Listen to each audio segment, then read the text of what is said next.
the order. The court accepted it in that regard.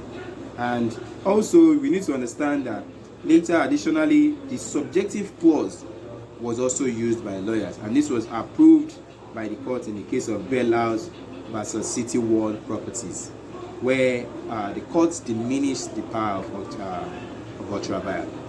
This clause, also known as the Bellhouse clause, simply means that they started saying that directors should be empowered to do many businesses which in their own view were good for the company.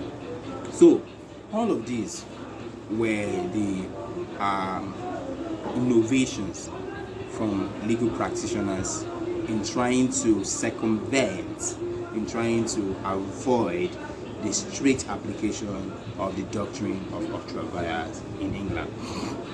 I need to state that the ingenuity of legal practitioners should, while it should be lauded, we must also understand that the laws in most states currently have moved on and dispensed with the doctrine of ultra vires.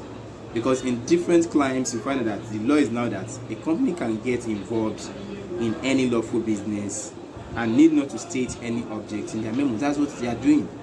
Just get yourself involved in any lawful business. There is no need for you to state the nature of your business in your memo.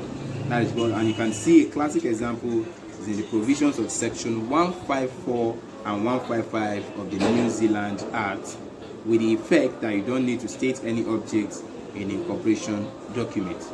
This is also obtainable in section 15 of the Australian Corporation Act. In the UK, the case of Cotman and Broham has now become a historical artifact. Why? Because section 31 of the Companies Act 2006 now provides that companies no longer need to state their objects. Companies don't need to state their object, and section 39 provides that even where companies state their object, they have no effect against third parties. So you can see that sections 31 and 39 of the U.K Companies Act 2006 are very important. So which means all these states objects in wide terms, or use the independent object clause, rule of construction, they really do not have any relevance or significance. Like, they don't matter anymore, because you don't need to state your object, and even when you have stated your object, you are not bound by it. Just get yourself involved in any lawful business. And section 8 of the Companies Act, UK Companies Act of 2006 is also very important, because it provides that a memorandum of association is a memorandum stating that the subscribers provides for a long list of things that should be in the memorandum. However, like I said here, a calm interrogation of this section will reveal that the UK still uses memo.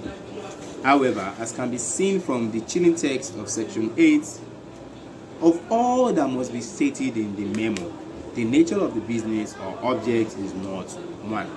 And section 8 is a mandatory provision saying that you must state these things in your memo, but it didn't say that you must state the nature or objects, or the nature of your business or the objects in your memo. So this is the way countries have actually moved on.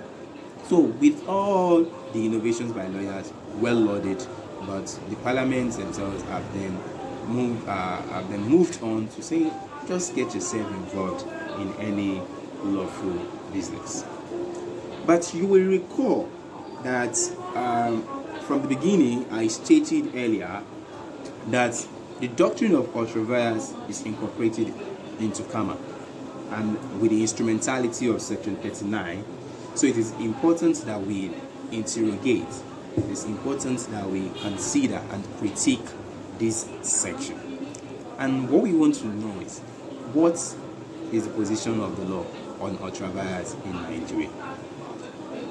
Has Nigeria also moved on like all the other countries that we have shown, or is it that under the Nigerian corporate law we are still blinded, or we are still show fitting to the doctrine of ultra vires? It is still strict. So this is what does the doctrine even entail as far as Nigeria is concerned? And this is what we'll be interrogating. And the first convenient point to start is to look at the provisions of section 39.